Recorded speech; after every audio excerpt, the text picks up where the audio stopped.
नमस्कार दोस्तों। और जानते हैं कि सबसे इम्पोर्टेंट एग्जाम के लिए ऑब्जेक्टिव्स है और मैं समझता हूं कि एग्जामिनेशन में 50 नंबर के ऑब्जेक्टिव प्रश्न पूछे जाते हैं। और ऑब्जेक्टिव में सबसे बड़ी खासियत क्या होती है?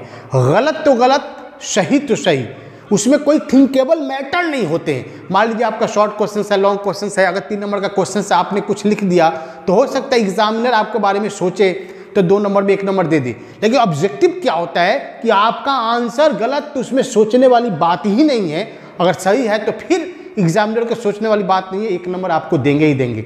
और मैं समझता हूं कि आपने सही से ऑब्जेक्टिव को अगर सॉल्व कर लिया तो आपका अच्छा मार्क्स रखा हुआ है और डिवीजन भी बहुत अच्छा रखा हुआ है। इसलिए मैं स्टूडेंट से अपील करूंगा कि मेरे ऑब्जेक्टिव क्वेश्चंस को आप देखें और इसको ज़हन में बैठा लें, क्योंकि आपके एग्जामिनेशन के लिए बहुत ही बेहतर होगा। तो आज हम सॉन्ग ऑफ माई सेल्फ के आपके बीच ऑब्जेक्टिव क्वेश्चन रख रहे हैं और बहुत ही आसान। थोड़ा सा आप जब कविता पढ़ गए तो आप इसको आराम से सॉल्व कर लिए। अगर मेरे पोएम को अगर ठीक से नहीं पढ़े होंगे तो कहीं ना कहीं प्रॉब्लम होगा। अगर पोएम को सही से पढ़े होंगे तो इस कविता में, इसे ऑब्जेक्टिव क्वेश्चन में कोई प्रॉब्लम नहीं होता है, क्योंकि एक लंबा प्रश्न में ही सारे आंसर छिपे रहते हैं, चाहे वो ऑब्जेक्टिव क्वेश्चन हो, चाहे वो शॉर्ट क्वेश्चन तो सारी उसी में छिपा रहता है। इसलिए हम लोग पहले पोयम को बारीकी से पढ़ा देते हैं। तो मैं आशा करता हूं कि हमने जो सॉन्ग ऑफ माई सेल्फ का लाइन बाय लाइन हिंदी बताया उसको बहुत अच्छे आप समझे। अगर अच्छे समझे होंगे तो ऑब्जेक्टिव का इसका आंसर बहुत अच्छे से देंगे। तो फिर हम चलते हैं, देखते हैं ऑब्जेक्टिव का। तो स्टूडेंट देखें, यहाँ पे आपका पहला है, यहाँ पे देखते हैं सॉन्ग ऑफ माई सेल्फ का ऑब्जेक्टिव क्वेश्चन। पहला क्वेश्चन है, एकदम आसान है कि Song of Myself has been composed by.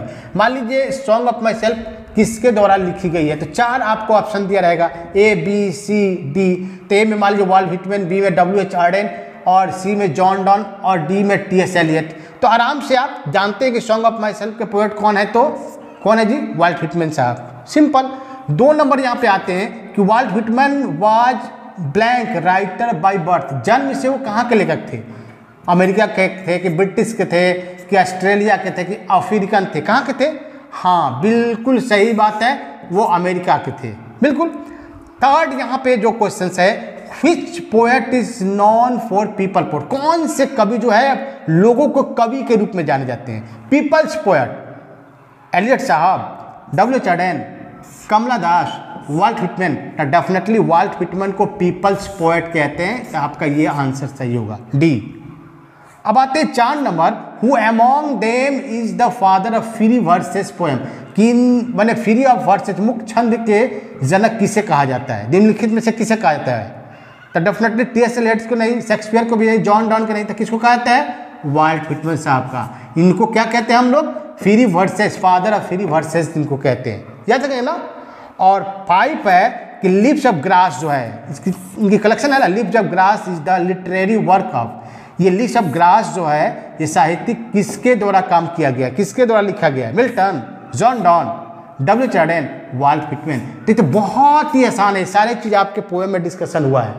Okay, तो 5 तो आप तो ऑब्जेक्टिव आराम से बना लेंगे और आगे देखते हैं और क्या होता है। पाते स्टूडेंट्स यहाँ 6 नंबर देखते हैं। 6 नंबर क्या है? आई नाउ ब्लैंक खाली स्थान years old in perfect health begin. मैं कितने साल के हो गया हूँ और मैं इतने साल में बिल्कुल एक स्वस्थ जीवन की शुरुआत करता हूँ। कितने साल की बात कर रहे हैं पोएम? 35, 34, 37, हाँ 37 साल की, कि मैं 37 साल के हूँ और अब स्वस्थ जीवन की शुरुआत कर रहा हूँ, ठीक है ना। 7 नंबर है, आई डैश फॉर गुड और बैड। अब यहाँ पे अलाउ होगा कि अलाउड होगा कि परमिटेड होगा कि हार्बर होगा? बिल्कुल गुड। और आगे है कि nature without check with original, यानी कविता को उठा कर एक लाइन को दे दिया है कि लास्ट में इसके बाद अगला वर्ड्स क्या होंगे? ब्यूटीज होगा, फॉर्म्स होगा, एनर्जी होगा, ट्रिम फॉलो, क्या होगा? Nature without check with original energy. Okay. और 9 नंबर है, वाल्ट व्हिटमैन वाज बर्न। कब जन्म लिए थे? सन याद दिया रखिएगा, है ना जी। 1888, 1895, 1899, 1819 कब लिए थे, है ना? तो 1819, है ना। When did Walt Whitman published our first poem at his own expense?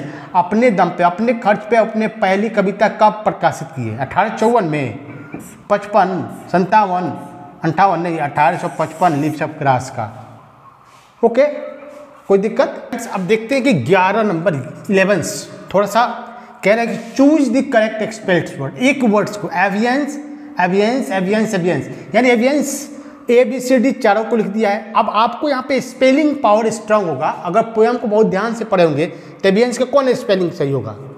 कौन सही होगा? बिल्कुल आपने सही कहा, सी, बिल्कुल।